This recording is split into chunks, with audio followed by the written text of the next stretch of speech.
It's time for another You Picked It, I Read It vlog. Every couple of months, I do a reaction video to a past book haul. And when I do that, I let you vote on what book I haven't read yet that I should read.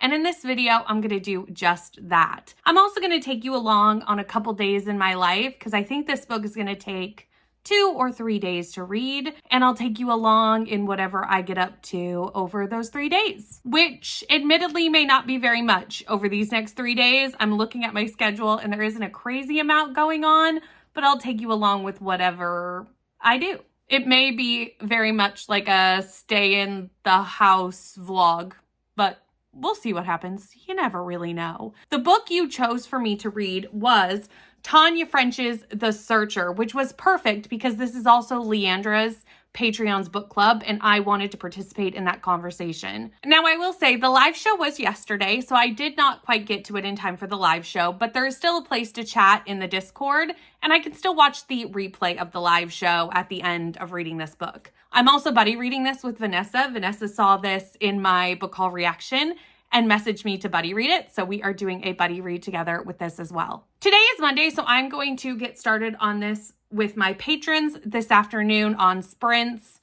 And hopefully I can get about a third of it done today. That's kind of my plan. We'll see what happens.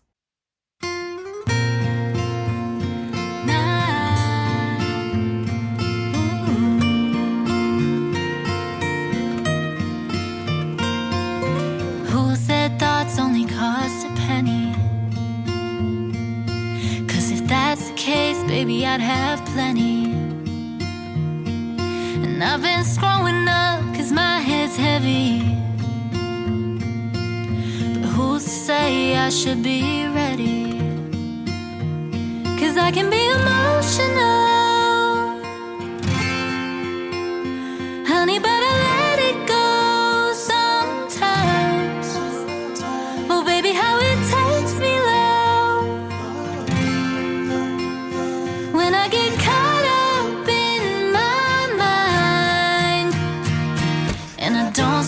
Cause we're all just human and the world keeps going. Yeah, we all keep moving. All your flaws won't ever be proven, babe. So yesterday I made it to about 36% of The Searcher. I was going to stop at the 3rd%, but the chapter was very long and I wanted to finish out the chapter before I talked to you. This book has very lengthy chapters, which is not necessarily my favorite thing, especially in a mystery. I kind of like them to be a bit, quick and choppy, but that's not the case in this book. It's just not. They are long chapters. In this book, we follow Cal Hooper. Cal is an ex-policeman. He was a detective at the end of his career. He worked in Chicago and has now moved to Ireland, to this really small Irish town. Why exactly Cal moved, I'm not 100% sure. It seems like he was very tired of being a policeman, having a lot of anxiety around constantly expecting something horrible to happen.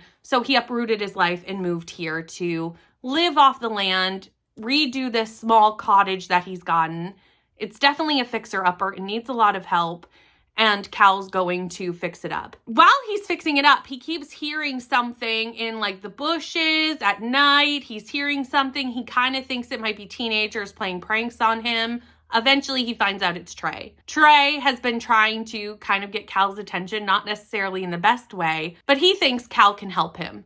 Trey's brother, Brendan, is 19 years old and went missing months ago in the spring. Everyone thinks Brendan just up and ran away. His family situation is not the best, and now that he's 19, they think he just cut and run. But Trey does not believe that to be true. He thinks Brendan would tell him if he was going to go somewhere, and he thinks something has happened to Brendan. Trey and Brendan are clearly brothers, and they come from a family situation that isn't the best. They're a little bit below the poverty level just due to the fact that their father left their mother high and dry to go to London. And Sheila's doing her best, but she's got 5 kids, and it's a rough situation. The town has really kind of turned their backs on them, thinking them to be problematic or troublesome, and they don't really help her either. And it's a hard situation for her and the kids.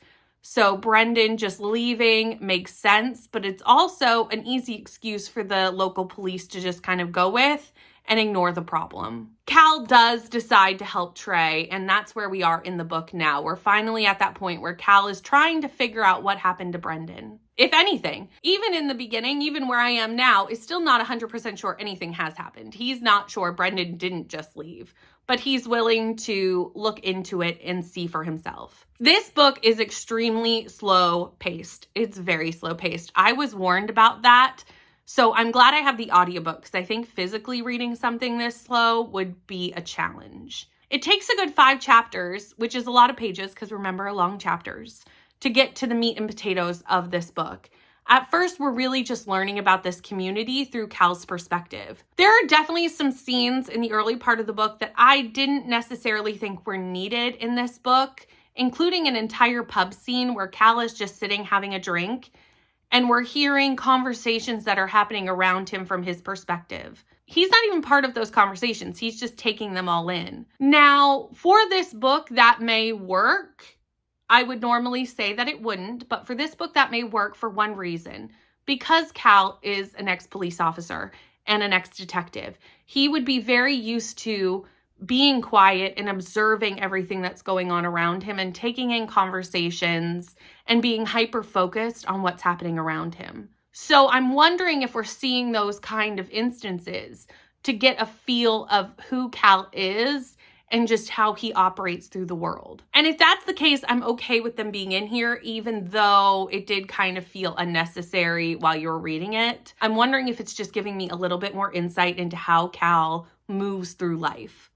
Because obviously Cal is our main character and knowing his motivations will help us going forward. That's my thoughts at the 33%. I do not know what I think has happened to Brendan or if anything has happened to Brendan. I'm assuming something did, or it's not much of a mystery. So I'm going to operate from the space that something has happened to Brendan, but I am going to continue this today. Hello, everyone. Welcome to Tuesday Sprints. I have a guest with me today, Brittany. You all know and love her. And don't worry, we're still doing the teleportation train, even if Brittany has also changed her autumn schedule.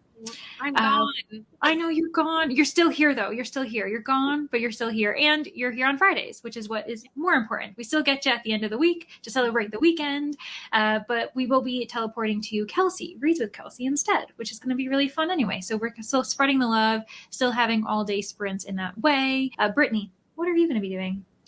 I need to finish, and I think this might only take 1 sprint, maybe 2, depending on distractions. But I need to get to 66% of the Searcher. More Briandra. That's our couple name. I love that. I love that too. Yes, I did just make up a cute nickname for you too. So it is the same day, and I have reached 66% of the Searcher. I forgot to get the dust jacket, so we're just going to go with it. We're just going to go with it this way. I am currently on page 305, just about to start chapter 16, and we just had a reveal.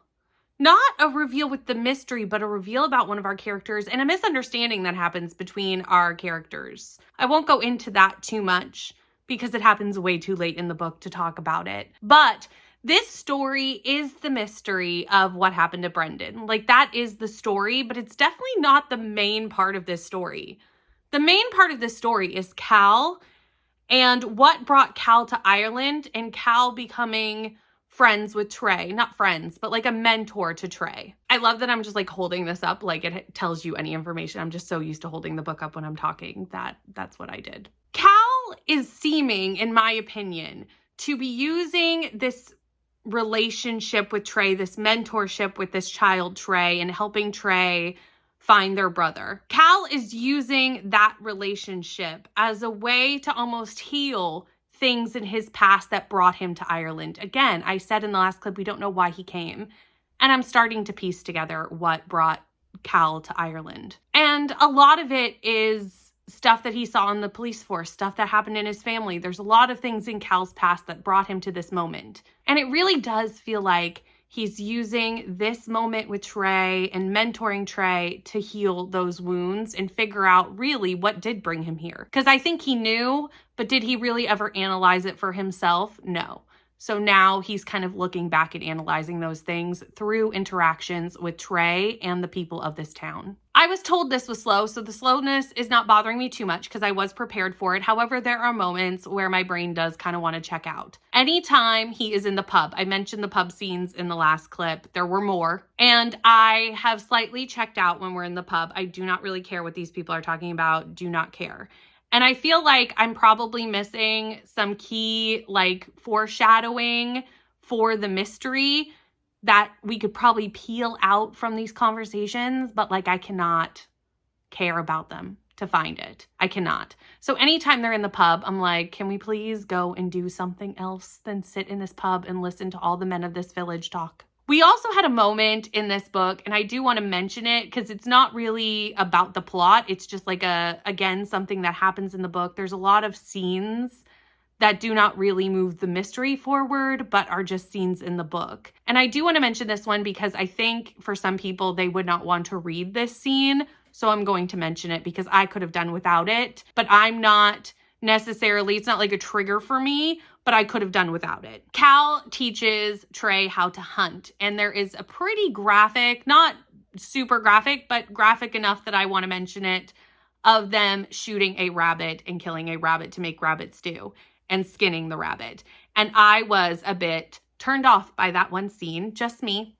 I could have just had them go hunting. I didn't need all the details. And again, I did want to mention that because I know for some people, they really would not want to see the details of that. So you could obviously skip over the scene. I don't think it brings anything to the story. So you could definitely just skip over it. But I do really like the character study that's happening in this book. The town in and of itself is almost a character, this like small town where everybody knows everybody and everybody knows everybody's secrets. It's a small town. They all grew up together. They all went to school together. They all know what they were doing in high school and who was hanging out with who and who was breaking windows with who. And they know it all. So all the characters are people who live in this town, but the town in of itself as an entity is almost a character in this book, and how it affects the case and how it affects how people handled this family, the Reddy family, as well as Brendan's disappearance and how they kind of just pushed it off and was like, well, they're the problematic family, so we thought nothing of it. I'm interested to see how this wraps up because there is so many facets to this of it being a mystery, but also almost a lit fic. It's almost a lit fic mystery. You could almost say it's a genre blend of lit fic and mystery, which is not something I've read a lot of.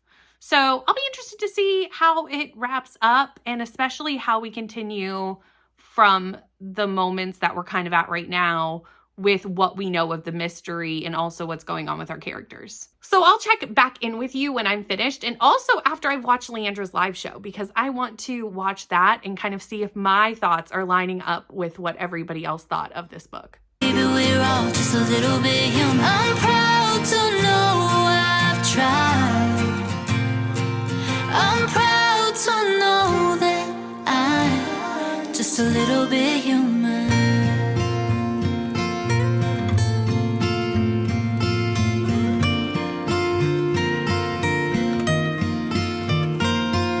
They say it takes time being slow and steady, chasing fame till it rains confetti. So I have finished The Searcher by Tanya French. This book was really different because it was this blend of lit fic and mystery. And for some reason, that really worked for me. I ended up giving it 4 stars. I think because it is a very character-focused book. I love a character-focused book. It's also set in this really small town, and I love a small town as well. And I love when the town is almost a character in a small town, and this has that. You see the intricacies of this small town and how it almost governs itself. How everybody knows everybody's business and everything that's going on, and how that affects the outcome of this case and how it is handled. It also affects how this family is treated. I talked about it in the last book, that the town turned their back on this family, and Cal is starting to have this mentorship relationship with Trey and really use this relationship with Trey to heal things that happened in Cal's past life that we can see the parallels with. Cal does have a daughter. He's a bit estranged from her at the beginning of this book. And we can definitely see that some things that happen between him and his daughter, Alyssa, he decides to kind of make right while he's having this relationship with Trey.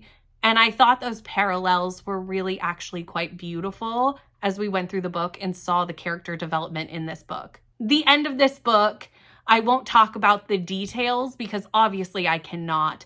But I think the audiobook gave it this vibe, and I'm sure the writing as well. But because I was listening to it in the audiobook, I think it even amped up the vibe of just a haunting ending. The way things were described and the way things happened, it was just so haunting. That's the best descriptive word I have for the ending of this book. And I honestly just ate it up. I ate it up. I absolutely was riveted by the ending of this book. Now, that being said, I did give it 4 stars, and I think that kind of goes into all the things that I've been saying throughout this vlog. But there is a sequel to this book, and normally with a 4-star book, I would be picking up the sequel. However, I am not currently reading mysteries and thrillers enough to really feel the need to purchase the second book, even though I really did like the first. And I think if you liked the first, you would probably like the second. I haven't read it, obviously, but I don't think I will be continuing with this series because I'm just not in that era of reading to be reading a ton of thriller mysteries. And I think if I spent the money on the second book, it would just end up sitting on my shelf like this one did until a book haul reaction came around. Now, I could potentially get it from my library, but currently my library is on strike. So I am going to say I'm not continuing with the series, but you could honestly read this as a standalone, and that's why I'm okay to not continue with the series. Because I feel like I did get closure on this story. I don't necessarily think it needs a second book. I'm assuming we see Cal do some other case in the second book, but I don't even know if this was meant to have a sequel. There's quite a big gap of time between the first book coming out and the second. And I'm wondering if it's a case of this book did so well, so they decided to make a sequel when it was never meant to have one. Because really, this book could be read as a standalone 100%. So as much as I love this and 4 stars, and I can see the amazing points of this book, I do think that I'm going to stop here with the series. I also ended up watching Leandra's live show, and that really just showed me that a lot of people were seeing the same things that I was seeing, or even giving me a few insights that maybe I hadn't seen until I watched the live show. I love having like book club discussions, and that was really interesting to sit down for an hour with them, even though I wasn't with them. I watched it in the recording, but sit down for an hour with them and see all their thoughts on this book as well. And also hear Vanessa's because we were buddy reading this. But that is the end of this vlog. Thank you for picking this book for me from my book haul reaction vote. I will be doing another reaction very soon, so that will be coming out for you to vote again. And again, I will do a You Picked It, I Read It vlog for whatever wins. When that comes, I'm thinking maybe October, maybe November, probably October. Haven't filmed it yet, but I do know which book haul I'm reacting to next, so it's on its way. If you've made it all the way to the end of the vlog and you don't have anything to say to me in the comments, but you want to leave me a comment anyway, leave me the Irish flag, because this book is set in Ireland and it is definitely a big part of this book, the setting. Thank you so much for watching. Please like, comment, and subscribe, and I'll see you in the next one. Bye.